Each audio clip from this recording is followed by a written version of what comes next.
Hello student. तो आप सभी का स्वागत है इस यूट्यूब चैनल पर। तो साथियों, आज का जो मेरा टॉपिक है वो है पॉलिटी के संबंध में। मतलब अगर आप किसी भी एग्ज़ाम की तैयारी कर रहे हैं तो उसमें आपको अगर पॉलिटी में किसी प्रकार की दिक्कत होती है तो इस वीडियो के माध्यम से आपको किसी प्रकार की दिक्कतें नहीं होगी, जिसमें मैं आपकी दिक्कतें दूर करूँगा। तो साथियों देखिए, पहले आज इन यानी पॉलिटी का जो फर्स्ट चैप्टर है वो है भारत का संवैधानिक विकास। मतलब भारत में जो संविधान आया तो सबसे पहले किसने संविधान के बारे में सोचा, किन्होंने कहा कि यहाँ एक संविधान होना चाहिए। तो सबसे पहले उनका गठन हुआ था। गठन हुआ तो किसने दिया गठन, किसने किया गठन, फिर उनका इतिहास देखेंगे। फिर इसमें कितने सदस्य कार्य किए थे, सदस्य थे, और वो कार्य कौन कौन किए थे। तो चलिए हम ज़्यादा लेट नहीं करते हुए दिखाते जाते हैं और बताते जाते हैं आपको। देखिए, फर्स्ट में अगर आप बात करेंगे कि संविधान के बारे में किसने चिचार दिया, तो इंग्लैंड के सर हेनरी मैन ने संविधान विकास का चिचार दिया कि संविधान आगे बढ़े। यानी कि भारत में अगर संविधान के बारे में कोई सोचा तो सबसे पहले वो इंग्लैंड के सर हेनरी मैन थे। उन्होंने ही यहाँ सोचा कि भारत में संविधान होना चाहिए। और अगर आप बात करेंगे देश का, तो देखिए देश में कौन कहा था, तो यूएसए और फ्रांस ने इस विचार को व्यावहारिक रूप दिया। यही व्यावहारिक रूप है। तो इसी तरह से पूछ देगा कि आपको यूएस यानी किस देश ने यह इस विचार को व्यावहारिक रूप दिया। यानी कि इंग्लैंड के सर हेनरी मैन का जो विचार था कि संवैधानिक विकास हो, संविधान का विकास हो यहाँ पर, तो किस देश ने, यूएसए और फ्रांस ने इस बात को व्यावहारिक रूप दिया। अब अगर बात करेंगे हम भारत के बारे में कि भारत के ऐसे कौन व्यक्ति थे जिन्होंने संविधान के बारे में सोचा, तो बाल गंगाधर तिलक ने 1885 ईस्वी में स्वराज विधेयक के माध्यम से इसका दर्शन दिया। इन्होंने सोचा नहीं, इन्होंने दर्शन दिया। सिर्फ फिलोसफर थे ये। तो फिलोसफी किन्होंने दिया, तो बाल गंगाधर तिलक ने। कब दिए थे, 1885 ईस्वी में। ठीक है। फिर देखिए अगला क्या क्वेश्चन कर रहा है कि 1922 में सर्वप्रथम महात्मा गांधी ने संवैधानिक विकास की मांग की थी। अब देखिए अगर मांग की बात करेंगे तो महात्मा गांधी मतलब एम गांधी ने, कब, एम गांधी भारत के बारे में सबसे पहले दर्शन किसने दिया था, तो बाल गंगाधर तिलक ने। लेकिन अगर बात करेंगे कि मांग किसने की थी, तो वो एम गांधी थे, महात्मा गांधी थे। कब, तो 1922 ईस्वी में। ठीक है। फिर देखिए अगला कहा जा रहा है कि सर्वप्रथम स्वराज पार्टी ने 1934 में रांची का अधिवेशन मांग किया। यानी कि महात्मा गांधी के मांगने के बाद तो 1922 ईस्वी में ये मांगे, 1934 ईस्वी में स्वराज पार्टी ने मांगा। और एम एन रॉय ने 1934 में ही संवैधानिक विकास की बात की थी। यानी कि स्वराज पार्टी के विधेयक कौन थे, एम एन रॉय। उन्होंने 1934 में संवैधानिक विकास की बात किए थे। तो फिर देखिए इनको भी टाल दिया गया, अंग्रेज किसी प्रकार की सुनवाई नहीं करता था। तो फिर एक अगस्त प्रस्ताव आया 1940 ईस्वी में। मतलब देखिए 1885 में भारत की अगर बात करते हैं तो सबसे पहले बाल गंगाधर तिलक थे। इसके बाद 1922 ईस्वी में महात्मा गांधी आए। तब 1940 में इन्होंने अगस्त प्रस्ताव दिया। ठीक है। तो अगस्त प्रस्ताव में संवैधानिक विकास के बारे में सोचा, तो इसी को हम क्या कह दिए, अगस्त प्रस्ताव। तो देखिए अगस्त प्रस्ताव में क्या बात था इनका अगस्त प्रस्ताव का। तो देखिए अगस्त प्रस्ताव का कार्य क्या था कि सर्वप्रथम अगस्त 1940 में ही अंग्रेजों ने यह माना कि मतलब हम लोग बहुत दिन के बाद 1885 में भी मांगे, 1922 में भी मांगे, 1934 में भी मांगे, लेकिन इन सबों ने कभी नहीं बात हम मेरा माना। तो 1940 में माना, 1940 में अगस्त प्रस्ताव दिया। अब ये भी देखिए फेल होता है या पास होता है। तो उन्होंने कहा कि एक भारत में भी संविधान सभा होना चाहिए या संविधान बनना चाहिए। तो अंग्रेजों ने यह माना, जिस संविधान के बात को स्वीकारा। मतलब देखिए यहाँ भी क्या मतभेद हो गया साथियों कि अंग्रेजों ने जिस बात को स्वीकारा था उस बात को क्या कर दिया गया, उसमें क्या कह दिया इन्होंने। यानी कि 1940 में, 1934 में इन्होंने अगस्त प्रस्ताव में, 1940 में इन्होंने तो मान लिया, लेकिन देखिए इन्होंने क्या कह दिया, भारत यानी कि उन्होंने कहा बात को स्वीकारा, उसे हम भारतीयों ने मन इनकार कर दिया। मतलब भारत के जो मेन लोग थे, जैसे महात्मा गांधी, जवाहरलाल नेहरू, ये सब राजनीतिज्ञ थे, उन्होंने इन बात को टाल दिया। क्यों टाल दिया, यानी कि अगस्त प्रस्ताव जो उन्होंने दिया था, किसने, अंग्रेज ने। तो उन्होंने कहा था कि इसके सभी सदस्य भारतीय ही होंगे, अतः गांधी, कांग्रेस एवं अन्य संगठन मानने से इनकार कर दिया। यानी कि उनका कहना था, देखिए ये सब पूछा जाता है कि अगस्त प्रस्ताव क्या था, तो मेन पॉइंट यही है। उनका कहना था कि अगर हम अगस्त यहाँ संविधान देंगे तो इनका संविधान का जो सदस्य होगा वो भारतीय ही होगा। यही मेन पॉइंट है। यानी जब आप संविधान दीजिएगा तो भारत में, तो वो भारत के ही लोग कैसे होंगे, तो इनमें कैसे समझना चाहिए। अच्छा मान के चलिए आप पूछते हैं हमसे कि सर भारत के लोग होंगे तो क्या अच्छा तो होगा, लेकिन नहीं, भारत के लोगों को उस समय किसी प्रकार की बुद्धि नहीं थी। वो किस प्रकार से संविधान को चलाते, क्या नियम देते, तो इसी कारण से इन्होंने मान इनकार कर दिया।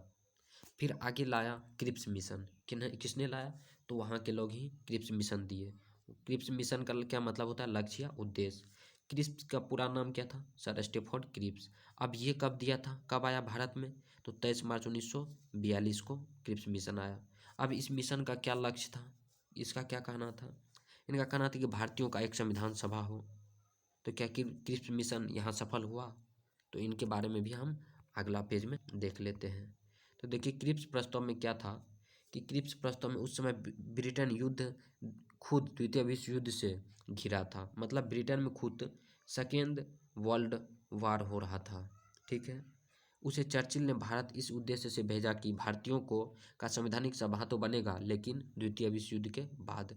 मतलब इनका मेन पॉइंट हम बता देते हैं। उस समय वहाँ सेकेंड वर्ल्ड वार हो रहा था ब्रिटेन में, तो उन्होंने इस उद्देश्य से भेजा कि यहाँ के जो संविधान सभा बनेंगे भारत में, वो उन्होंने बोला कि हम बना देंगे आपका संविधान सभा, लेकिन यहाँ जो ब्रिटेन में युद्ध हो रहा है सेकेंड वर्ल्ड वार, उनके बाद बनाएंगे। लेकिन यहाँ के लोगों ने इनकार कर दिया।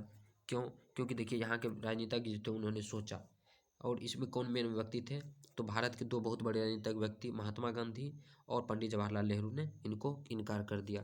तो महात्मा गांधी ने कहा, क्या कहा, उन्होंने कहा कि पोस्ट डेटेड चेक है ये। फिर देखिए अगला ये क्या कहे, जवाहरलाल नेहरू ने कहा कि यह एक ऐसा प्रस्ताव है जैसे टूटते हुए बैंक का उत्तर दिनांकित चेक। मतलब उन्होंने कहा कि ये ऐसा उन्होंने जवाब दिया है जैसे बैंक का जो उत्तर दिनांकित चेक टूट जाता है, रुपया नहीं उठ पाता है, उसी का उदाहरण इन्होंने दिया। तो आपको समझ में आ गया होगा कि क्रिप्स मिशन भी यहाँ नहीं चला, मतलब क्रिप्स मिशन भी नहीं चला। तो क्रिप्स मिशन का प्रस्ताव क्या था, आप लोग दो बातें क्या कमेंट में लिखेंगे कि क्रिप्स प्रस्ताव क्या है। तो क्रिप्स प्रस्ताव यही था कि भारत का तो सेकेंड वर्ल्ड वार हो रहा था कहाँ, तो ब्रिटेन में, तो यहाँ संविधान तो नहीं, उन्होंने कहा कि बनेगा लेकिन सेकेंड वर्ल्ड वार के बाद। तो यही बात था। सेकेंड यानी कि क्रिप्स मिशन कब आया था, तो 23 मार्च 1942 को, आप लोग याद रखेंगे 23 मार्च 1942 को। चलिए फिर देखिए अगला आया कैबिनेट मिशन। अब ये कैबिनेट मिशन भी कोई न कोई मेन आदमी होगा। तो देखिए पहले क्रिप्स मिशन आया था 1942 में, उन्होंने 1945 में सेकेंड वर्ल्ड वार हुआ तो ब्रिटेन का चुनाव हुआ था, ठीक है। यानी कि सेकेंड वर्ल्ड वार में वहाँ ब्रिटेन का चुनाव हो रहा था क्रिप्स मिशन के समय, तो वहाँ लेबर पार्टी की जीत हुई। देखिए मेन पॉइंट हम बताते जाते हैं आपको, यानी कि वहाँ जब लेबर पार्टी की जीत हुई, ये पूछ सकता है आपसे ये कि देखिए कि ब्रिटेन का चुनाव हो रहा था सेकेंड वर्ल्ड वार के समय, तो उस समय किसकी जीत हुई थी, तो लेबर पार्टी की जीत हुई थी, ये पूछ सकता है आपसे। तो उनके मेन पीएम कौन बने थे, क्लीमेंट एटली, और मंत्रिमंडल की उन्होंने घोषणा किया और उन्होंने ही कैबिनेट मिशन लाया। देखिए कितना अच्छा बात है कि कैबिनेट मिशन किसने लाया, तो लेबर पार्टी की जीत हुई थी कहाँ, तो ब्रिटेन में, ब्रिटेन का चुनाव हुआ था, वहाँ लेबर पार्टी की जीत हुई। उनके पीएम बने थे क्लीमेंट एटली, उन्होंने कैबिनेट मिशन लाया। कौन लाया, कैबिनेट मिशन। और कैबिनेट मिशन में एक मंत्रिमंडल बनाया। क्या कैबिनेट मिशन अकेले चले आता, ये कैबिनेट मिशन जो दिया वो उसमें सिर्फ पीएम ही चले आते नहीं, उन्होंने एक मिशन बनाया और उन्होंने क्या किया, उन्होंने मंत्रिमंडल दिया। देखिए यहाँ मंत्रिमंडल दिया कैबिनेट मिशन में, और उन्होंने लॉर्ड पैथिक लॉरेंस को अध्यक्ष बना दिया। पूछेगा आपसे कि कैबिनेट मिशन जो आया था भारत, उसमें अध्यक्ष कौन थे, तो अध्यक्ष लॉर्ड पैथिक लॉरेंस थे। फिर आया उसके साथ 3 आदमी दिए थे, एबी अलेक्जेंडर और सर स्टेफोर्ड क्रिप्स। मतलब ये क्रिप्स जो था ना, क्रिप्स प्रस्ताव भी लेकर के आया था चर्चिल की तरफ से। मतलब ये पलटू दादा थे, क्या थे, पलटू दादा, पलटू चाचा, मतलब पलटू चाचा मतलब पलट जाता था किधरों। फिर अगला देखिए अगला क्या कहा जा रहा है कि कैबिनेट मिशन, इनका भी लक्ष्य या उद्देश्य कोई न कोई होगा। ये भी आया, जैसे क्रिप्स मिशन आया तो उनका लक्ष्य उद्देश्य कुछ और था। वो कब आया था, 23 मार्च 1942 को। अब ये कब आया, तो इनका उद्देश्य क्या था, पहले उद्देश्य देख लीजिए, भारत में संविधान सभा को बनाना। कब आया, तो 23 मार्च 1946 को आया था। कौन, तो कैबिनेट मिशन। अच्छा कैबिनेट मिशन के पीएम कौन थे, आप लोग कमेंट में लिखिए। तो कैबिनेट मिशन के पीएम थे क्लीमेंट एटली। कौन थे, क्लीमेंट एटली। तो कब आया? 23 मार्च 1946 को। तो देखिए जब कैबिनेट मिशन आया तो उनका लक्ष्य क्या था? तो संविधान सभा बनाएगा। तो उन्होंने क्या किया? संविधान सभा को स्वीकार कर लिया कि हम भारत में संविधान सभा बनाएंगे। संविधान सभा के गठन के बाद कैबिनेट मिशन की भूमिका क्या रही? मतलब जब संविधान सभा का गठन हो गया, उन्होंने संविधान सभा को स्वीकार कर लिया और गठन कर लिया, तो संविधान सभा गठन के बाद कैबिनेट मिशन कोई न कोई तो अपनी भूमिका देगी। उन्होंने दिया कि संविधान सभा बनाएंगे हम। उसमें उन्होंने क्या किया? निर्वाचित और मनोनीत व्यक्ति दिया। मतलब निर्वाचित भी किया और मनोनीत भी किया। निर्वाचित और मनोनीत का अर्थ हम आगे समझाते हैं। अब देखिए निर्वाचित और मनोनीत के तहत से उन्होंने 389 लोगों को लिया। किसने? अंग्रेज ने, मतलब कैबिनेट मिशन ने। कैबिनेट मिशन के मेन पीएम कौन थे? तो क्लीमेंट एटली। ये सब आपको याद रखना होगा क्योंकि पूछा जाता है कई बार। कैबिनेट मिशन कब आया? तो 24 मार्च 1946 को। तो उसमें 389 लोग ही कैसे आए? उस समय तो ढेरी सारा जनसंख्या था। तो इनका कहने का उत्तर ये है कि 344 लोगों को इसलिए लाया गया क्योंकि देखिए 389 सदस्य, यह सदस्य संख्या इसलिए थी कि उस समय में भारत की आबादी यानी भारत की जो जनसंख्या थी वो लगभग 40 करोड़ थी। 40 करोड़ थी और 40 करोड़ भारत की जनसंख्या थी और प्रति 10 लाख पर हमको क्या करना था? एक व्यक्ति को चुनना था। प्रति 10 लाख पर एक व्यक्ति को चुनना था। इसी कारण से 10 लाख पर एक व्यक्ति को चुनने पर 40 लाख में कितना आ जाता है? 389 सदस्य। 389 में अब निर्वाचित भी होंगे, मनोनीत भी होंगे। निर्वाचित और मनोनीत दोनों का हम अर्थ समझा देते हैं। देखिए यहाँ बहुत ही अच्छी तरह से मैंने नोट्स बनाया है कि संविधान सभा के सदस्यों का गठन हुआ, उसमें 389 लोग आए, निर्वाचित भी हुए और मनोनीत भी हुए। निर्वाचित किसको बोलेंगे? मतलब जिस पर अंग्रेज जिस पर शासन करता था, अंग्रेज शासित भारत, उसमें कितने थे? 296 लोग निर्वाचित थे, मतलब जिस पर अंग्रेज शासन करता था। और मनोनीत कौन थे? मतलब 93 मनोनीत लोग थे। और वो कौन थे? देखिए यहाँ दिया हुआ है, देसी रियासत, मतलब भारत के राजा सब जो थे वो कौन थे? 93 यानी कि मनोनीत थे। मनोनीत कितने थे? 93। कौन थे? देसी रियासत। मतलब देसी रियासत किसको कहते हैं? भारत के राजा सब। ठीक है। अब देखिए इस 296 को हम बंटवारा करते हैं।